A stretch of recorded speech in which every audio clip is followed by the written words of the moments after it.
What's up, YouTube? Today's video is going to be a little bit different. So I've been debating on doing this for a while. Today I finally decided to make my first one. Alright, so the movie that I want to review today is The Book of Clarence. And The Book of Clarence is a new movie starring Lakeith Stanfield. So I'll just jump straight into it. I'm going to break down my reviews. It's going to be simple. We're going to talk about the plot, as in like the plot, the story, what the movie was about.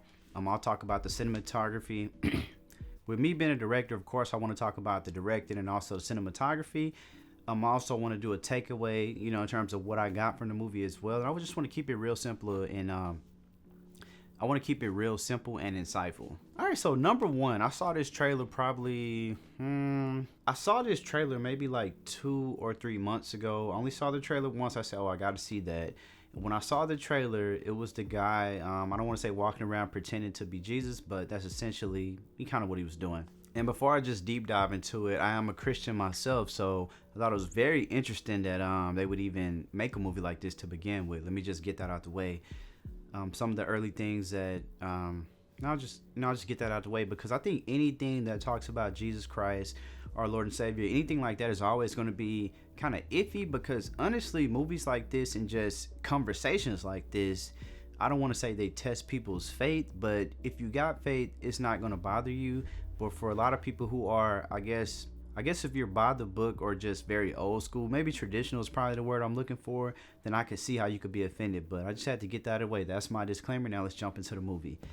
Number one, the movie is about a guy named Clarence, right? And these people are living back in the biblical times. So I want to say they're set in Jerusalem. So this is a time around the time when Jesus walked the earth, right? So that's kind of the setting of the movie. There are a lot of biblical characters in the movie, like for example, like Mary, who is the mother of Jesus. There are other characters in the movie. I want to say I even seen Moses in the movie hopping out of a window. I got to go back and double check that. But before I looked at anybody's breakdowns, I wanted to do my review first so that I could tell you how I felt without being influenced by how anybody else felt. So the overall plot of the movie, there's two brothers. There's Clarence, and I can't remember his other brother's name. Both are played by Lakeith Stanfield, and there's their mother. Clarence is somebody who, I don't want to say doesn't have his ish together, but he hasn't figured it out. Him and his mom is struggling. Of course, his mother is still pumping life into him, just as mothers mostly do. So Clarence owes the guy some money. The guy that he owes money to is also the brother of a woman who Clarence is pretty much in love with, right? Or he's trying to date. So one of the main problems in the movie is Clarence doesn't have faith. He doesn't believe in Jesus, number one. Let's get that understood. He thinks that Jesus is, I don't want to say some type of mythical person. He just thinks he's lying and doing tricks. That's where he is, right? Number two, Clarence owes this guy money. It's kind of like if you have a loan shark and you didn't pay the loan shark, right? Boom, that's the setup. Number three, Clarence is trying to get this girl whom he feels that he's really, attached to, and she likes him, but there's always something kind of holding her, right? So that's kind of the main plot of the movie. Throughout the course of the movie, we see a guy who had zero faith begin to develop faith as he honestly goes through different, I don't want to say trials and tribulations, but different events occur. That basically bring him to the light, right? They show him what faith is and also who Jesus Christ is, right? So let's get that understood. Throughout the movie starts with Clarence essentially trying to trying to pay this guy back. So he's trying to get money in any way that he can, and he recognizes, you know what, I'll become the 13th disciple. Remember I told you that Clarence had a brother. His brother was already one of the disciples of Jesus, right? So his brother became a disciple of Jesus and essentially abandoned his mother, abandoned Clarence, basically kind of detached himself from what he didn't want to be a part of, right? So Clarence finally gets the bright idea, hey, I'll become a 13th disciple. He goes to the disciples and he's like, oh, I want to, blah, blah, blah. I want to join, whoop-de-whoop. And one of the disciples basically gives him a task that he should fail at. And basically the task is for Clarence to go and free these slaves, right? So Clarence goes and the master guy is like, hey, you gotta, and mind you, something else I forgot to mention, this is 100% a black movie, right? So all of these characters are black. However, the Romans are in the movie as well. The Romans are the white people, right? So let me just get that out the way. So all the people I'm talking about are black. So the slave master says, hey, if you can battle my toughest slave, basically you beat him, I'll set him free, basically. And Clarence was, I'm not gonna lie, he's getting his head wrung, you know what I'm saying? He's definitely getting knocked out, but he ends up coming out on top. And of course the guy becomes free. Clarence tries to get all the slaves because his original task by the disciple was to get all the slaves, and he's only able to free one. They're still pretty impressed. But however, he's not able to, free him. So you fast forward. Eventually, he frees all the slaves through with the money that he's collecting. Remember, Clarence was collecting money, trying to pay back this guy, right? So he ends up taking all the money he makes and pays a slave to free all of the people. So all of the people who were enslaved. He basically had enslaved like warriors. When he lets them free rather than paying the guy he was supposed to pay. So from not paying the guy, a chain of events happen. Of course, they're out to Clarence. Mind you, Clarence is trying to date this man's sister. So she's kind of between a rock and a hard place, right? On one night, she finally agrees to meet Clarence, right? And when she goes to meet Clarence, we see that one of the disciples has actually betrayed Clarence. Well, let me break that down. One of the disciples is actually in bed with the Romans, right? He's doing business with the Romans.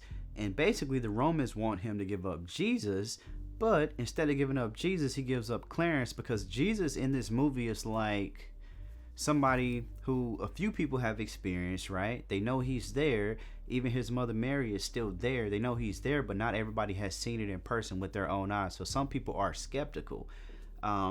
Much like how people are in the real world, right? Because in life, until we have these one-on-one encounters, until we have these moments in life, people question their faith. I think that was a big theme of the movie, which I'll talk about later.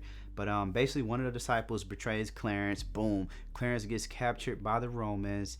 A little battle ensues, like a little fight. They try to kill one of Clarence's friends, who says he cannot die, who also happens to be one of the slaves that Clarence freed. The guy escapes. Boom. So now you get to the part where Clarence gets locked up. Clarence is in front of the Romans, basically confessing his sins, or they're basically taking him to trial. Think of it as like a court system, right? Like you go to court and the judge says, "Oh, guilty, not guilty." At the court is when Clarence reveals that no, this is all a lie. I'm not blah blah blah. I'm not anything. I don't have any faith. I've been lying. So basically, the Romans don't believe him. They're like, yeah, whatever. Now you're trying to get yourself out of it. In the midst of this, all of the followers and fellow believers basically kind of throw rocks at Clarence for maybe 5 seconds before the Roman gives him an impossible task. So the impossible task is to walk on water. It says, hey, if you can walk on water, I'll become a believer my damn self, right? That's what the Roman guy says. Clarence is like, at this point in time, he's like, hell no, like this is it, this is done. Like I'm about to die. You feel me? So Clarence takes the first step on water, and lo and behold, he's able to walk on water. Mind you, at Clarence's trial, his mother, the whole town is there. He walks, and as he takes the steps, he's shocked, right? Because he's somebody who doubted the entire time that Jesus even existed. He's like, no, this isn't, it's not real. He even went to Jesus' mother in the movie and said, hey, I want to learn the tips and tricks, and she smacked him, right? Because he tried to say it was tips and tricks when she's like, no, that's not what it is. So needless to say, he walks on the water. A bunch of the Romans die because they step in the water and ultimately they drown, or that's what it shows us. Of course, the Roman doesn't convert. He still says, you know what, hey, nice. You know what I'm saying? Like, and he gives Clarence an ultimatum. He's like, hey, we really want Jesus. We don't want you. But throughout the movie, mind you, Clarence has never met Jesus. He's never had an interaction. So at this point in time, he's gained his faith because he sees like, damn, something just happened, something that I cannot explain, right? Which is oftentimes what faith is. He sees that something has happened that he cannot explain, and it kind of changes his whole tune, right? He's like, damn, he starts to think.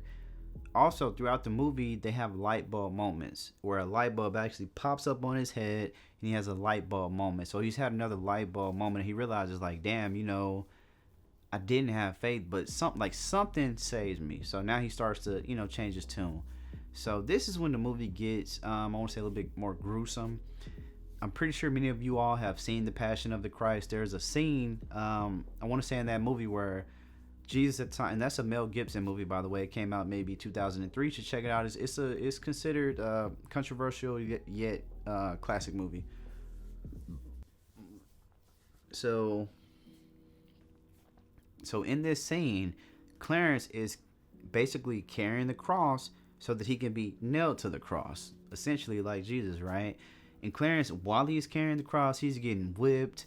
Of course, there's public outrage. The Romans are watching everybody watch this, right? Because it's psychological. They want to mind everybody so that nobody tries this again. That's kind of what's going on. So throughout the movie, you had different people who were like, Clarence, man, you faking it, whatever.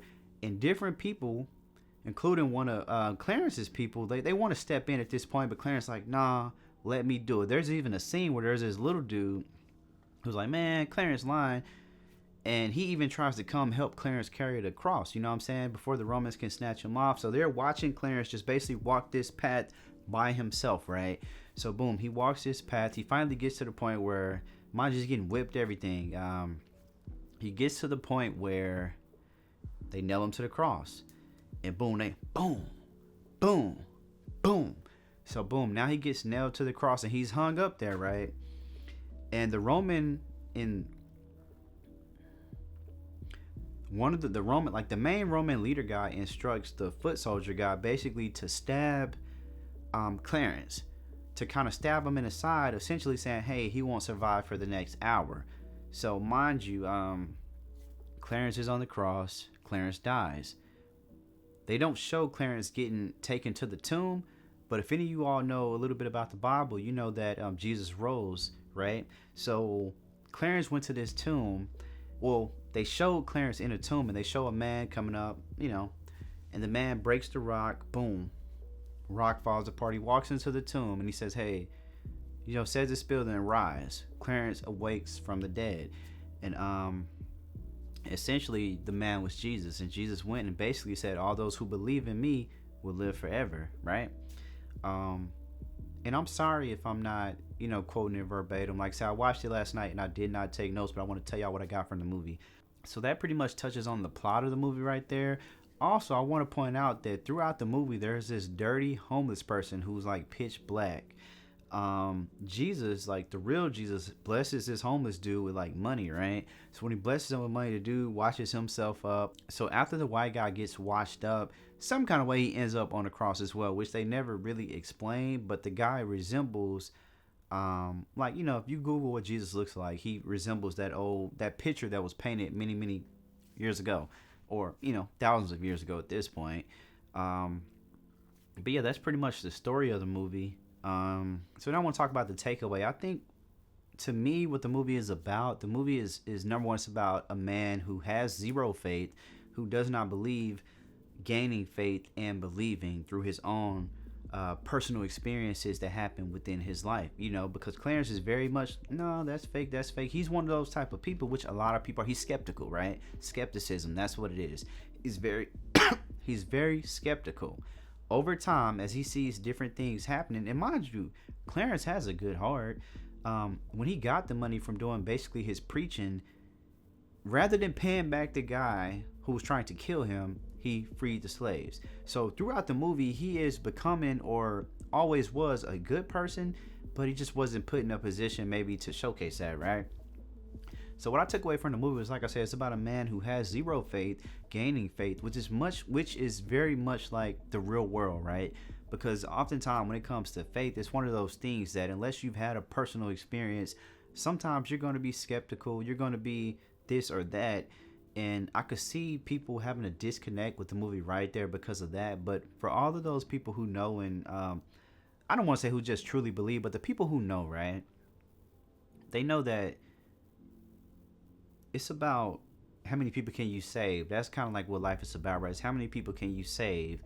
And that is kind of like the theme of life. It's to do good. It's to save other people. And it's also to live your best life, But that's kind of what I took away from the movie. The movie had a very powerful message. It was just told in a sort of comical, satire kind of way. If you've ever seen Sorry to Bother You, very much like that, but not like that. Like Sorry to Bother You is very extreme. This movie is extreme, but like, let's say if Sorry to Bother You is 100, this is more probably like 50%. The most controversial thing about this movie is the subject matter.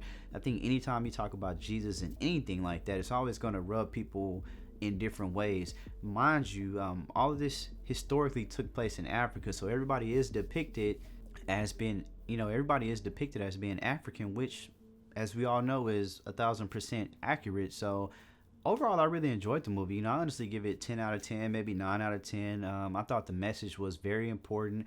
I liked the way they told the story. It reminded me a lot of The Passion of the Christ with a whole different twist to it. And I think it's a very important story that should be told, whether it's poking fun or whatever the director was trying to do, which I have not dove into.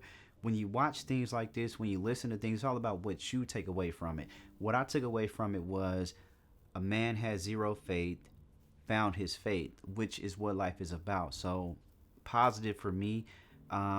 If you're somebody who doesn't like anything Jesus related, you might not like it, but for people who are open-minded, who are also strong within their faith and not going to be easily swayed, I think you'll definitely enjoy the movie. It's pretty comical, and I feel like it told it from a very 2024 modern lens, which is what I feel like the director was trying to do. Of course, I have not looked into it. I haven't watched any interviews. I haven't dove into it to understand his thought process, but I feel like it was very, I feel like that's what he was trying to get at from my perspective.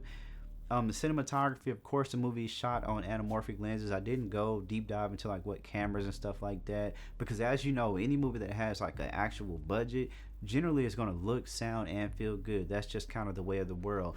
In terms of the actors, Lakeith Stanfield did great. This guy's phenomenal. It's funny, he's always in like these kind of little quirky kind of roles, but it's like it's a very, I don't want to say dry humor, but he did a great job. All right, aside from that, the guy from Emergency is in the movie, R.J. Cyler, who's one of Clarence's best friends. He did a great job as well. If you have never seen Emergency, it's on Amazon Prime. He did a great job. Some surprise people in the movie. Teyana Taylor was actually in the movie. She's like one of the disciples. Teyana Taylor's in the movie. It's a bunch of people in the movie, to be honest, and everybody did great. Like, so I feel like the acting was great.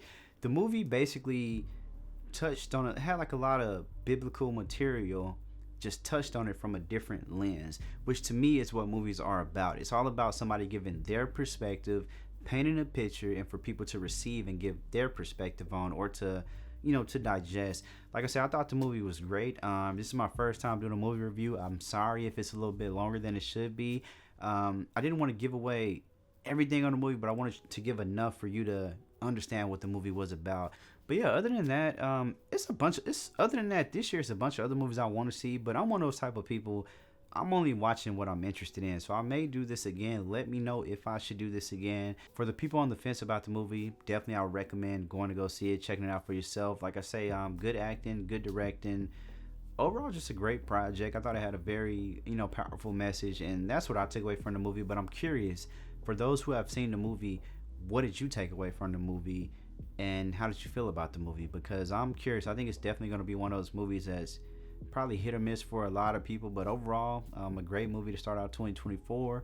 And like I said, it's my first time doing a movie review. I do plan to do more. For now, let me know how y'all felt about the Book of Clarence, and we'll go from there. But have a great day. Take it easy, and peace.